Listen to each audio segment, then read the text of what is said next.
All right. Thank you so much for coming to the Checking for Understanding PD. Okay, so this may look familiar to you where you have your class. They're all muted. All of their cameras are off. And it's kind of like, are you getting it? Because I don't see any nods. And I don't know if any of you, like, your head starts turning to the chat box and you start talking to the chat box instead of their picture. So this is kind of helping out with addressing any checking for understanding, like seeing if there's another way, since we can't see their faces or hear their voices by their choice of seeing if they're getting it.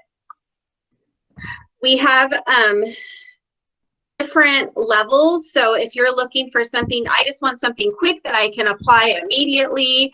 That's what we're going to be putting in. Do we have, yeah, actually some creative pictures, some cats, really. And or the initials, you're right, or the initials. So we have tools that are simple. You can just put it right into play. It won't take too much prep time.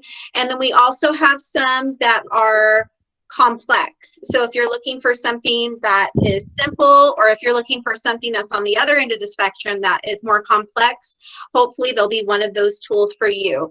We're going to be looking at Mentimeter, how to use Google Classroom and Google Docs for checking for understanding, Harkness Dialogues, Nearpod, and the chat box, which is what we're using right now in a way. All right. Now, Angela, you're okay, on. So I, rather than, I don't like to, how do you say, make you jump through hoops. I'd rather just explain how I do things and then give you time, later when you have that hour to work on things to go through. So what I did is I have it set up in 3 different areas. The basic is there's 2 short videos. One is a video, and I tried to find like 5 minutes or less videos. One video is just chat in Google Meet, and it just shows you how to do it if you're having trouble with that, or if your students are having trouble. Some of these tools are nice because you can show them to your students, and that way the students know how to do things. The next one is presenting a screen while viewing the chat window in Google Meet. I honestly use Zoom. So I find Google Meet a little frustrating sometimes because it takes the whole screen and I can't see my students and I can't see the chat. So that was a nice video. I use the chat feature a lot in my class because I have 9th graders, and the 9th graders are super quiet and they don't like to turn their microphones on. What I've also noticed about my 11th graders is they will chat with me, as in with their microphones, before class starts, but once class starts, they're quiet and I can't get them to engage very much in discussion, so it's kind of a struggle. So I've been using the chat in order to check for understanding, where I'll ask a question. Sometimes it's a yes, no, sometimes it's one word, sometimes I'll have them write a sentence. Sometimes I will have them ask me a question because I want to see what they don't understand. And then sometimes I have them post an aha moment. So a lot of times I've been doing this for my engagement assignment, where at the end I'll say, what is the one skill that you achieved? Or I'll have them work on something and then I'll say, what did I have you do that for? What did you take away from that? So that's something for basic beginner. The middle of the road, I found you 2 different videos. One teaches you how to do breakout rooms in Google Meet. Just the FYI, this was before breakout rooms went live, I guess, today, where it was the triangle, box, square, circle on the top right side. So what I'm going to do after this session is I'm actually going to demonstrate how to do the breakout rooms because it's much easier. I did it at 12 o'clock today and it was super easy. And so I'll create another video. I'll try to make it a 2-minute video and then I'll send that out via email. But these videos were helpful. One's short, it's like a 4-minute video. It teaches you how to do breakout rooms in Google Meets.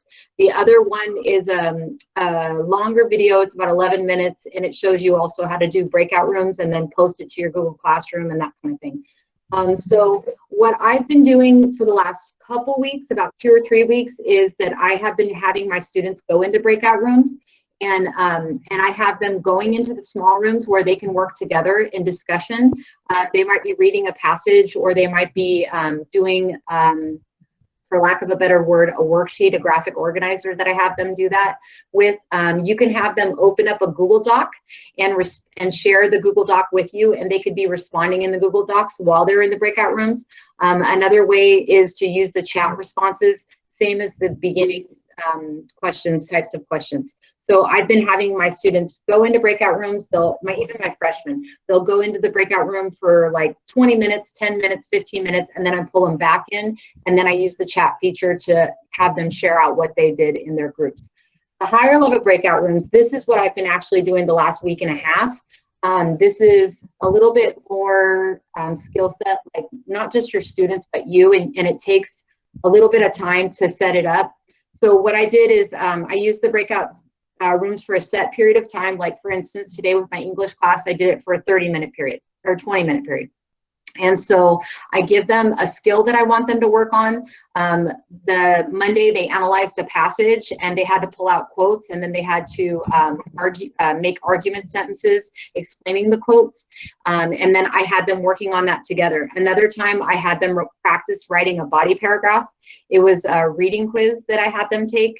And so then they, together as a group, they wrote a paragraph and then they responded with it. At the end of the period was due. I might have them start with their homework, where I have a homework assignment that they were supposed to turn in. I put them in the groups, they work on it, and then they bring it back and one person presents.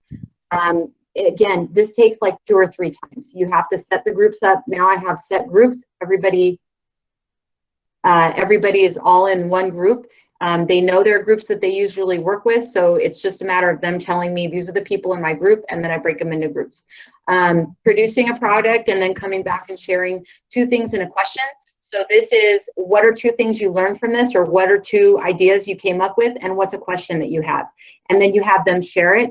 So the nice thing about that is it's a check for understanding, but it also shows you what your students don't understand. And then at that point you reteach. And then you can have them go into breakout rooms again, and you have like a quiz, or you have a short writing assignment, or you can have them do a solo thing. So these are 3 different levels. If the higher level kind of freaks you out, don't go there. Start with the basic or beginner. That's actually how I started. It was yes or no and getting them to chat, because I couldn't get them to use their microphones, period. So, and it's made it so my class discussion is actually popping now, even with my little baby freshman. And that's all. Thank you, Angela. Okay, so we're going to be discussing Mentimeter next. So Mentimeter is like a simplistic version of Nearpod. So if you're looking for something that's a little easier to tackle than Nearpod, this is Mentimeter. But if you're like, I want them more complex, then know that Pablo will be sharing more about Nearpod right after this one. So with Mentimeter, there's a couple things that you can do in it. You can create a presentation with images, videos, and content. You can create quizzes in there, so it kind of has like a little Kahoot insert, a short answer, choose one, etc. Or you can do quick question types that are like word cloud, skills, ranking, multiple choice, or open-ended, which is like Padlet. So we are going to go live with one so you can experience one first, and then we'll go through how you can create one. So there's 2 ways that you can have your students, or you yourself can get on it. You can share the link to it. And I'm going to put this in the chat box. That is one way. If you do it that way, you just need a dual screen. Or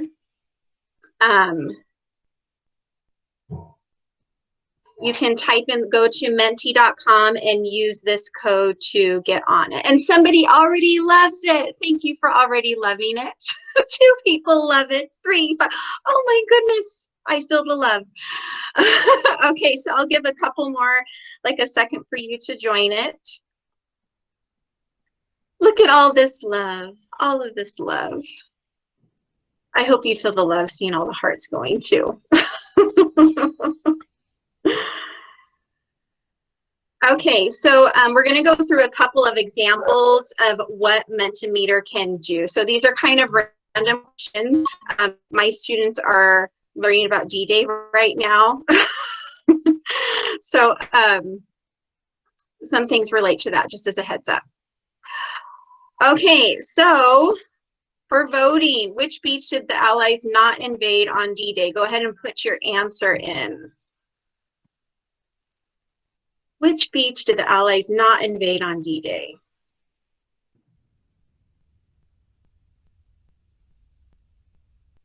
And if you still need to get in, just go to menti.com and here's the code right here. What did they not invade?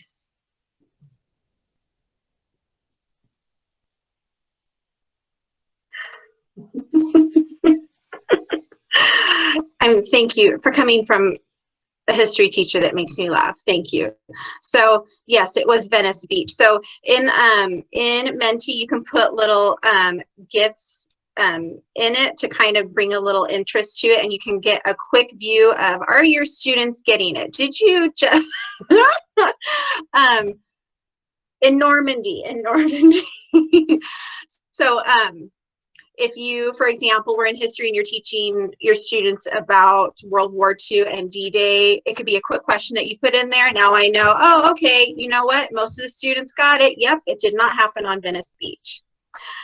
Okay, another way you can check for understanding.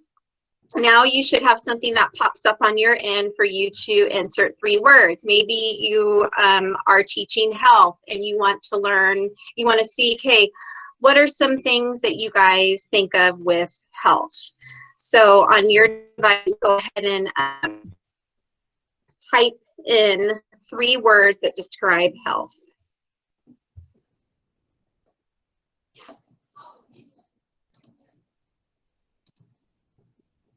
Filet mignon, bacon. Oh, come on now. Lamb?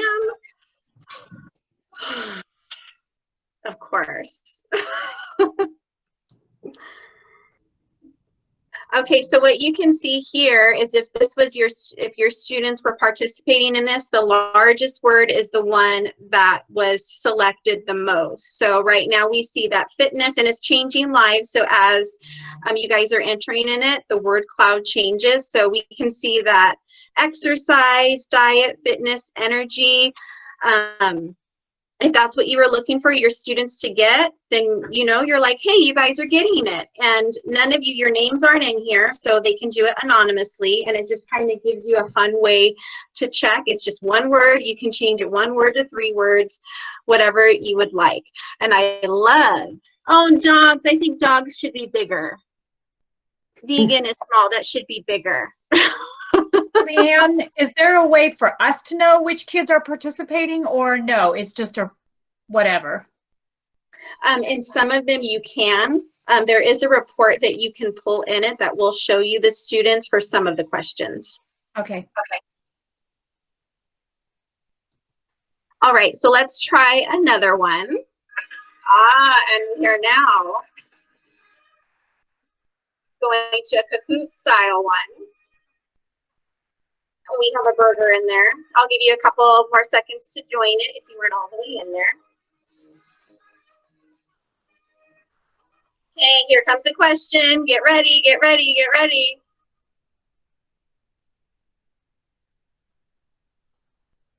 You guys have 10 seconds left. Nice. Woo. Let's see who's the leaderboard. Who are the leaders? Sol Rosenberg. Okay. Very close, very close. Woo. Okay. So that is basically Mentimeter. So there's different types of questions you can put in there. And I'm going to go back. You are, Sean. Woo! All right, all right. If you put 49ers, that's okay. Okay. So when you are in Mentimeter, and I'll show you how to do it quickly, and again, it can become complex if you want. It is free, but there is limits to what you can put into it. I'm just going to put practice here. I'm creating a presentation. I have to stretch this out so I won't see the chat box, so you guys can see it fully. So IPs, if you can help monitor the chat box for me, please. So when you are creating a presentation, you can see here, you guys did a word cloud. You did the multiple choice. That was for the D-Day question. And then that Super Bowl question, it was the quiz competition right here. So when you're creating one, let's say you just want to give it a heading. The content slides, okay, I wanted a heading, and this is going to be called practice. I got that done. Now my next slide, maybe I want to do multiple choice. Click multiple choice, and then right here, this is when you can put in your answers. You put your question here. What's the best pet? And then you just type in your options here. So this one doesn't have a right or wrong because it's not one of the quiz ones. And then if you saw those little GIFs that I had on there, you just click right here and you choose the GIF. Look at that. Oh, that's a cute kitty sitting in a bowl. So now that one will be assigned to that specific question. It's loading. Okay. So that's how you would do a multiple choice one. Even if like all of a sudden in class it's just quiet and you're like, you know what, I just want to know if you guys are there. Oh, and that's my timer I have 10 minutes to present and my timer just went off. Let's say you just wanted to get a quick, like a word cloud and you were just talking about in your class, geometry.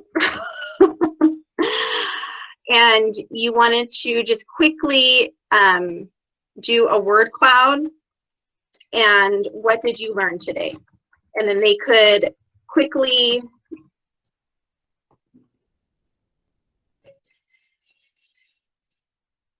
you can put the number of words that a student can put in, and then you just click share up here, and then you put it in the chat box, and then it's an instant checking for understanding for you if you want to do a word cloud or anything else. So you can plan a presentation beforehand, or you can do it spur of the moment, open up Mentimeter, share the link with your students, and you can get an instant instant feedback from the ones that, you know, have their mics turned off, their cameras turned off, and you just want to get something.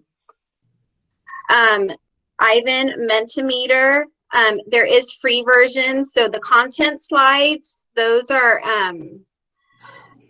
they're kind of, you can use as many of those as you want. You can use as many quiz slides as you want, but the question types are limited. So Mentimeter is not paid by the district, but there is the free version.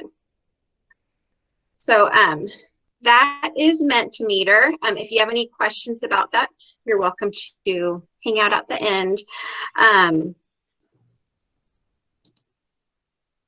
Yes, Jennifer, at the very end, there is a report that you can download that will tell you who did what. Yeah.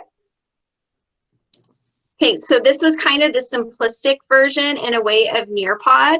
So now if you're looking for the more complex way of building these type of things, Pablo is going to take us through Nearpod. Okay, hello everybody. I'm going to try to squeeze in a lot in 10 minutes. It's kind of like a quick overview and kind of like a how-to video on or presentation on using Nearpod. Okay, so as far as the benefits, there are several benefits to using a Nearpod. First off, it could be live synchronous feedback. So it is you have two options. It could be live or it could be student paced. The one that is all right. So yeah, so what I typically do with the live feedback is I'll use the Google Meets for the audio, and then for the visual component, it'll be the Nearpod. As far as student pace, like let's say you have a student that missed class, you can just give them the link, and they'll be able to pick up on what they were absent. And then you also get a record of student scores without you having to save it manually. Like for example, in the downloads folder, you don't have to do that. So it automatically gives you reports, okay? All right, some of the activities on Nearpod include a collaboration board that could be whole group, and then you got some open-ended questions that could be independent. I got quiz questions, which are like a series of multiple choice questions. You got some matching pairs. Matching pairs is more good for like vocab association, like having vocabulary with examples.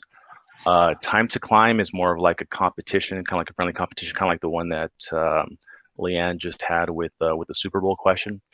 Later on, I'll talk about like how to get, how to add slides and how to make the activities.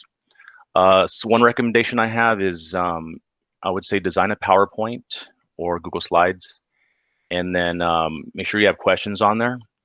And then you can upload and drag and drop those files into a Nearpod lesson. Once you have those, you can just convert them into activities by just copying and pasting. Okay, I do have different purposes. So if you already use Nearpod, hopefully there's a couple of these ideas that you can take away and use. Like for example, some of you guys might use jigsaw reading. You may have different groups that you assign a certain reading, and then they can come back and they can share that on the collaboration board. Okay. Sometimes students have points of confusion, so you can, for example, make a poll where you ask them, okay, which topic did you not understand or do you need more help on? And it's kind of a gauge for student understanding. Okay. Also, you do get a record of engagement, so there is that engagement piece as part of that AB 98, and when you do send out a code for Nearpod, make sure that you have the students' names, because it's going to ask for their nickname. But when you get the report back, it's going to go based on whatever they typed in at the beginning when it was asked for their nickname. So have them put their full name when you want to get a record for engagement.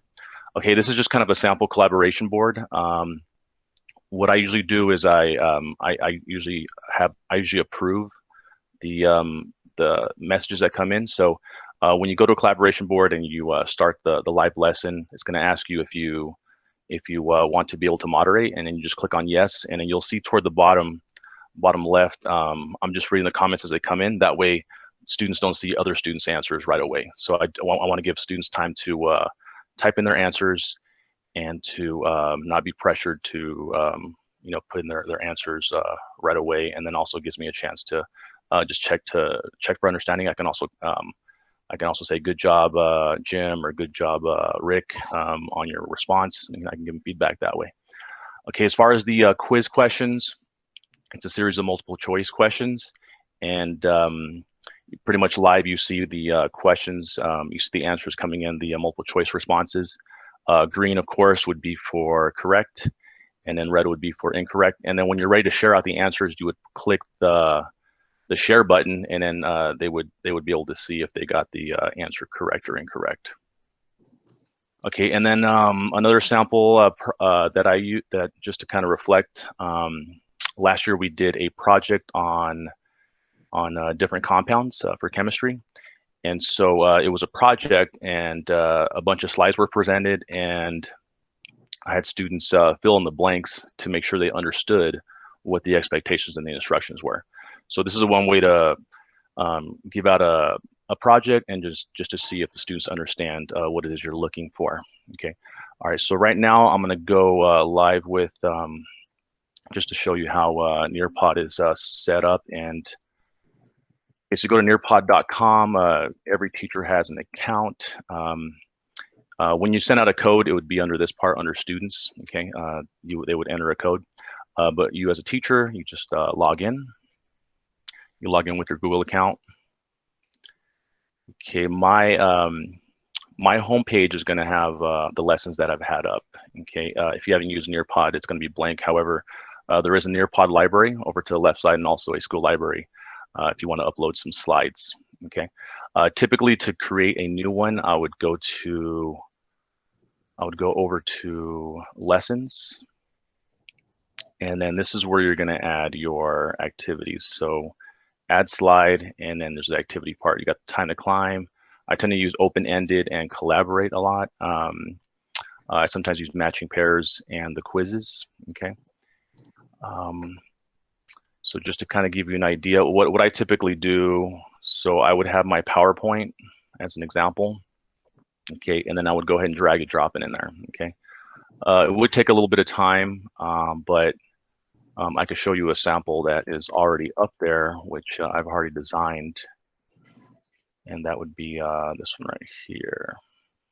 Okay, so when you upload those slides, you want to kind of make note of where your questions are. So I do got a question right there. I could turn that into an activity. I do got a question right there, so that could be 2 multiple choice responses in a row. I can have these 2 in a row. Okay, and these are the places where I would go ahead and add the activities. So I can go ahead and add a slide, go over to the activities, and then let's say, for example, I want to do like it could be an open-ended question. Okay, and then what I'll also do is I would have my actual PowerPoint up, so I can just kind of copy and paste it over here. So this is my essential question, for example. I would put in there. I can add a picture if I want to, but I would just save after that. Okay, and then I would just go ahead and choose to move it to a different location. Okay, so I would move it up here, and then I would go ahead and delete my slide that had the essential question. Okay, go ahead and delete. And then I would do the same thing for these 2 questions right here. Add a slide, add an activity. Go over to, this time I may use the quiz, for example. And then I go back to my PowerPoint, and I know that this is going to be a question right here. Okay, and then I go ahead and start putting them into the multiple choice sections. Okay, of course, this one's going to have 4. Okay, I would just fill them in. Just for sake of time, I'm going to not put them in. If I want to add another question, like a question 2, which would be my second one right here, go ahead and dump it in there, and then I can adjust accordingly. Don't forget to put your answer in those as well. Okay, you got to choose which one's going to be the answer, and then you can save it. Okay, so I do got a couple fields that are blank, but that's essentially kind of the idea. All right, and then there's a couple of them that you can make use of. So, like for example, if you want to do a fill in the blank, that's another option. I do have templates, so if you do want some templates or some of my PowerPoints that I've made into a Nearpod lesson, just go ahead and feel free to email me. Next, we're going on to Steve, who's going to take us through the Harkness Dialogues. All right, sounds good. How's everybody doing? Doing all right? All right. So some of the issues I've been having either in class or even, doing this distance learning has been that it's hard to get kids engaged. And I know a lot of people like myself have tried the breakout rooms and try to do things like that. But what I find from my own students and from even talking to other students, that a lot of this people are, a lot of the kids are going to these breakout rooms, and it's the same thing that they're starting to see, or they saw in the classrooms, where the teacher, as soon as you come around to that group, the kids start talking and are engaged in what they're supposed to be doing. But as soon as you walk away, they just start talking and doing whatever they're supposed to, or, whatever they want to do. And that's kind of typical of, some of the students that we have. And that's kind of what I've seen, like in my own classrooms and even, and some of the breakout rooms. So I tried to get the kids more involved in talking in front of me, so that way I can actually see what they're doing. So what I wanted to do is talk a little bit about what I do with these Harkness Dialogues. Let me know when you guys can see my screen. We good? Yeah. What's up? Okay, cool. So a Harkness Dialogue is something that I stumbled upon really while looking for something to try to get my kids a little bit more engaged and to allow them to start a discussion by themselves and be more at a college level. And I particularly started this with my AP students for AP Art History. And so that's kind of how I got into looking at Harkness Dialogues versus Socratic seminars and things like that. So normally, what ends up happening is we're up there, we're talking, we do all the, a lot of the discussion. But what we want to have done is to have them create more of the discussion, for the students to create these questions and to come up with challenging, comments for other students, to create that dialogue that's a lot more realistic and a lot natural conversation type of way. And so Harkness Dialogues do that for my class, and I've seen it done in a lot of different ways. So this is just an image about what a Harkness dialogue looks like. If you notice, the teacher's out in the corner, just kind of guiding, watching, jumping in when needed. But this whole entire image you see is really what you want done. And this is when it's done correctly, this is what it starts to look like. You have students engaged, students talking to each other. And if you notice these images, it's the students doing all the work and the teacher kind of sitting off to the side just guiding. But students are interacting with each other, and that's what I tried to build in my classroom, as opposed to me guiding these whole different discussions. So what I started doing were Harkness dialogues, but I started using them instead of tests. And it actually helped me to get the students to talk a lot more, especially those students who just want to sit quietly. So what a Harkness dialogue does is it actually places the students at the center of the process. So it shifts the dynamics from the teacher and onto the students, where they are able to discuss things, create ownership of their own work, have that initiative to jump in and to lead their own discussions, and to create that learning environment that really is going to impact them in the long run. So it also really leads to higher order thinking skills, and it helps students to direct and monitor their own learning, as well as to guide the learning of other students within the classroom setting. So what is the Harkness method? It is not a traditional method of learning. All right, learning takes place through discussions and student interaction. Students must ask questions to contribute and contemplate in order to succeed.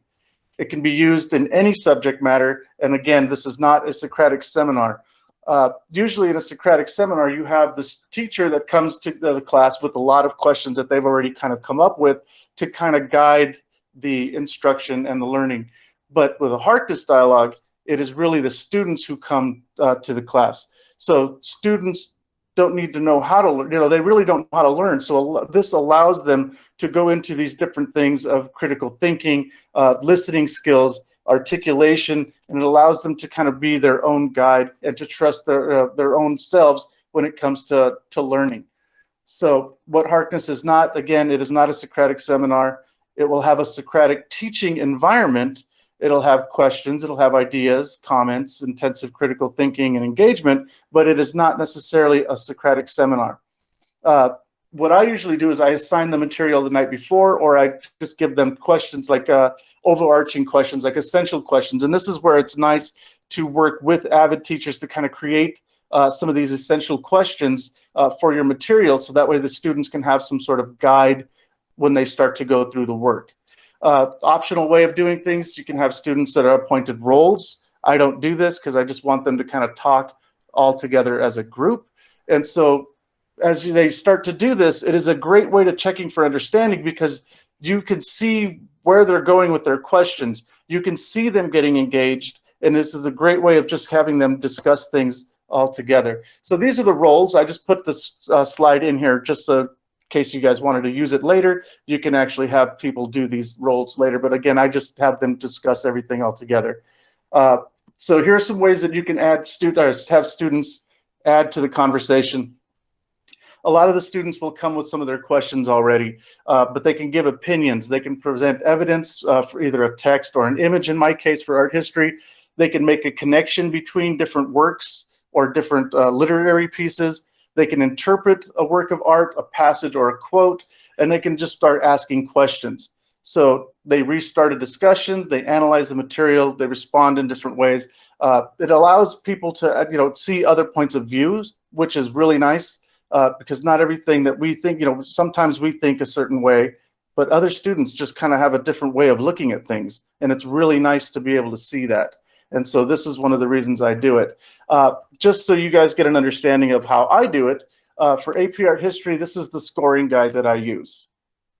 So, and like off to the side, you can see these are some of the questions that they're allowed to bring ideas about or to start a conversation about. So I have them, they can talk about technique, they can talk about medium, they can talk about the change in the function of the work, whether it's religious or secular, things like that. So these are just some of the things that I have done. And I put in some of the images there too, so that you can see how I do it with art history. So the symbols of marriage, and then they'll have to start talking about these things. So I don't give them a lot of questions or comments to work with. they have to start talking about these things. Sometimes I'll give them the slides ahead of time as well, just so they guide their conversations a little bit more. This one here, again, differences in composition. This is just another kind of style that we'll, or type that we'll talk about. Same subject, different cultures. They'll have to start comparing and contrasting with these things. And again, these are really just loosely loose topics for them to kind of guide through. Compositional arrangements, things like that. This is actually an image of one of my classes from before, when we were actually in school. So it was a lot easier to be able to kind of set them up, and you could see how the class is kind of arranged. And so when one person talks, I put my pen there. The next person that talks, I actually draw a line to that next person that's talking. And then it keeps going back and forth. I use a lot of different colors for different questions, so I know who's doing what and what questions people actually talked about the most. But this is how the diagrams actually look. The spider web discussions is what they're called. Here's another one. So as you can see, lots of students getting involved. And then you can actually tell that some students didn't say very much, so you know who to give the grades to.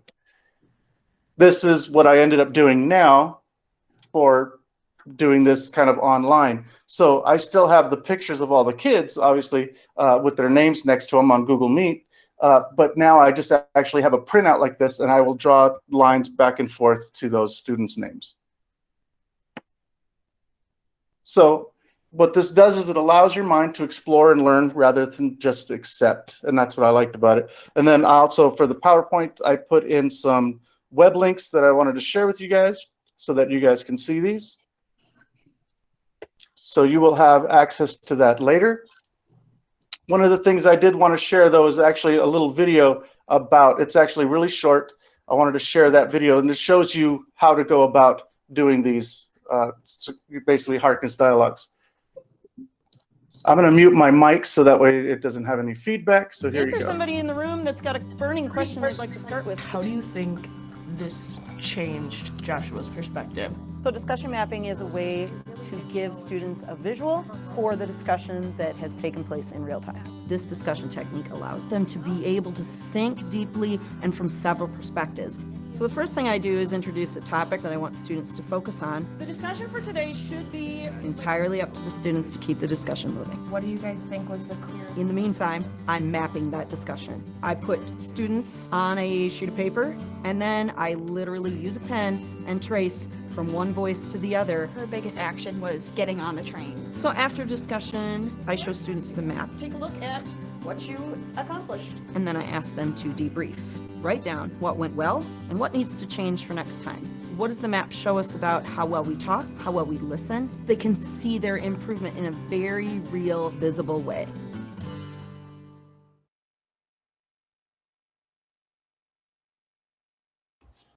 Right. So that is basically what a Harkness dialogue is and how it works and how you can conduct it in your classroom. It actually, again, you can base it off of a reading. It can have essential questions. It can be kind of done however you need to. But I prefer doing things this way just because I get a visual of it. It also allows me to see who's really doing the talking, and I can check for understanding and kind of guide if I need to. But that's what a Harkness dialogue is. So hopefully you guys could use them. If you have any questions, there's other links on the PowerPoint that I'll put in later. But feel free to contact me anytime. I would love to actually jump in your classroom and see how you use these. It'd be kind of great to do that. So again, that's my part of this whole presentation. Thank you.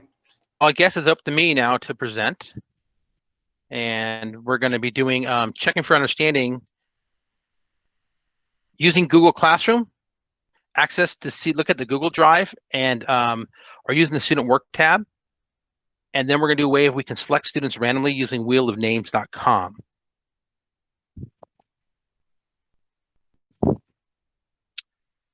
So, all right, so there's in Google Classroom, when you create an assignment, one thing you want to do is, if you don't already do this, is give each student a copy. They all have their own copy, and then you have access to looking at that actually anytime. You always have access to it, and unless you delete the folder, it's there forever. When you're on classwork, you have a class drive folder up there. you ever wonder what that was, you click on it, it takes you to your class drive folder. And then it brings you up here to the classroom, class drive folder, and then this is the assignment I have. This lists every single kid in the class, that assignment they have. And you can click on the name, or you can click on all the names before class. There's two ways of doing it. If you don't want to open up during class time because it takes a while, but you can open it up before class starts and have all the tabs open. See, if you look up here, I have every single class, every single student's tab open. And all I have to do is click on that tab and I see what the student's doing. That's one way of checking their work. See if they understand it. And then to make to make a comment on there, I click on the little toolbox and I type in excellent work. I make notes to them. And they can see what I'm doing. If they have something wrong on it, I could drag it around and fix it for them. I can have a conversation with them and ask them some questions or clarifying things in there. Again, I can make more notes on there. So far what they were doing. I can also tell them what to do. Start your work. Please do that. You're not doing anything. I can make notes right there on there. And this one, actually, I actually will make a copy of it, and I could quickly go through and paste it on someone else's assignment. Now, using the student tab, there's a little different way of doing it. Okay. Here we have the assignment, and I think my arrow got put off here. So when you go in the assign tab here, this is all the students' work.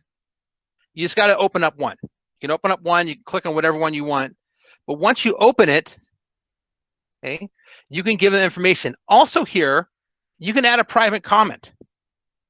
And this private comment actually stays with it forever. So you can make notes to them saying, please start, please start. And then I could go back and they say, well, Mr. Tasnari, why am I doing poor in my class? Well, let's go look at your assignments you were supposed to be doing in class. Well, look at all these notes you have in here. I told you twice you're not doing any work because their image is on the Google Classroom, but they're not doing anything in there. Okay, so really quick, I want to show you how this works. Go to Google Classroom, and we're going to do a quick assignment here. So we go to Google Classroom. Okay, it's going to say here, practice assignment. Everybody click on that and do it and start working on it. Okay. You don't have to turn it in. You just got to start working on it. Do the best you can on it.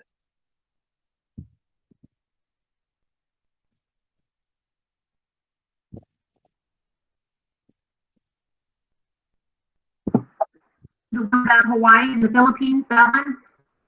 Yes. It's not letting me type on it. Do I need to make a copy? No. I'll go to yours, Pat, and I'll help you out.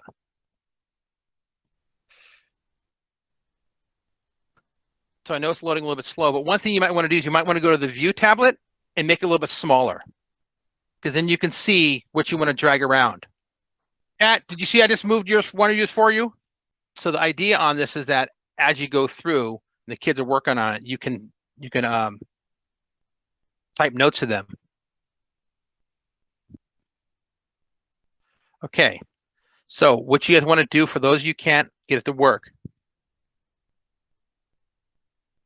when Jason loads up in Google Class, you're going to go here where it says the magnifying glass with the plus on it.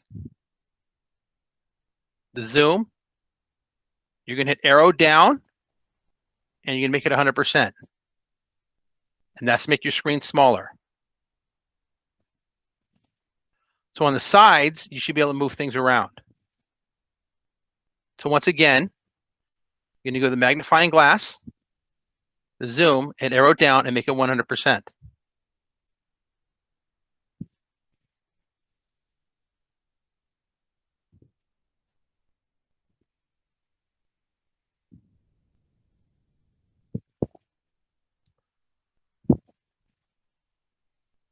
So the benefit of opening these all before class starts is they're already open and you can go through and click on each one. Yeah, these slides are only shared between the teacher and the student. Yvette, I'm not sure what you mean by that. This is through Google Classroom, so the students, whoever's in my classroom has access to it. So go ahead. You know when like we share out a like a slide, like where we can all jump on the same one. So are these like independently only shared with just between the student and the teacher? Or Yeah, is it this like this is an assignment that they were doing. I would have, right. I would be sharing my screen with them of my assignment so they can see what's going on. Then I would give them independent work to work on this. Okay, but my question is, it's only, so like when we share a slide, sometimes when we share out a slide, we can all jump on the same slide together. But this way, the way you're saying, sharing it as an assignment, it's only between the teacher and the student. Is that correct? That is correct. Yes. If I wanted my entire class to work on it at once, I would give them, I would only have one assignment and they'd have editing access for everyone. For everyone. I've done that before. But Mr. At the same time, Matt, like how fast that like kind of crashed on you when you tried to do that with the whole group of students, like when they're all that was on a Google Doc where I was trying to have everybody work on it, something. When I've done it with Google Slides seemed to work better for collaboration all at once than Google Docs. But yeah, Jeremy was in my class and all of a sudden I was having each group work on a different slide, a different doc page, and it kind of crashed it. It just slowed it down. So then I learned not to do that. One thing, if you notice here, that on both slides, this background is part of the slide. I made it a background, so they can't move that around. So no matter what, they're not going to screw up that background. This is going to be permanently embedded into the slide. And if you wanted me to show you that, I can show you how to do that another time. But you guys don't have to complete it all. Just trying to test your geographical knowledge of things. And so you can use this for anything. So again, if you look on slide 3, this is just how they can get this information, the data acquired, and so forth. All these can be moved around to different parts on there. And the idea is that they're looking this up. You can use this for anything. You can actually do tests this way if you wanted to. And they'll submit to me. Now, this one actually was a much longer assignment that I had with them to do. There are a few other things that involved in this, but this was just the beginning of it.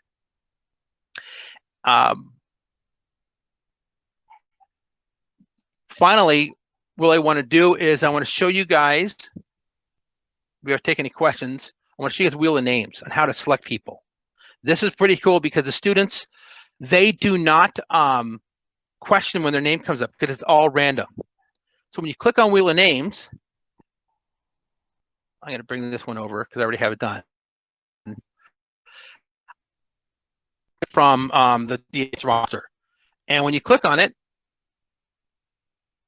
okay, comes up, and then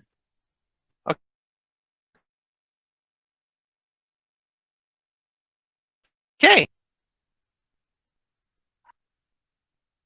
Sandy Anderson, answer that question. You're muted, Sandy. Sorry, what question am I answering? I was typing the answer to Jennifer. I can only answer one question at a time. Oh, you just answered that question. The question was, what was the question? Okay. You answered it correctly. There we go. I didn't give a question. Okay, so, good. and then also because it can remove her. Okay, it can remove her. So it gets removed. Now she won't get picked again. And you can click on it again, and then, okay. Shauna Clark, what's the average lifespan of an emu? That would be 2 pits. No, Shauna Clark. Dude, serious? Dude, oh, my bad, seriously? my bad. I just heard Sean. My bad. Go ahead, Shauna. No clue. That's a good answer because I don't know either. So, but as you can see, what you can do is this randomly picks people, and here's one thing: if they're not in class, if they just have the name, you find that out. Because I've had that happen before, where a kid like her was on screen, and I'll wait a few minutes, like I'll say, okay, move on, and I ask them where they were. So this also, Lindsay, will prevent that from happening like Sean does. Yeah, because he thinks he heard his name when I said Shauna, not Sean. So anyhow, this is also will be in Google Classroom, but basically with Wheel of Names, when you go to Power School and you do the backpack part, on the left-hand side, there's a list of all the names. Just highlight them, copy and paste it into the Wheel of Names, and you can randomly pick it. Don't get any complaints about it at all. And you could change the image, you could change different colors on here. There are many ways to customize this actually. Music colors, you put it. What? Music and save your classes. You can customize. Yes. Yes, you can put music in there. You can save it however you want to do it. So that is it for my part. These were all my presentation will be in Google Classroom as we speak. Are there any questions on what I did or what's happening?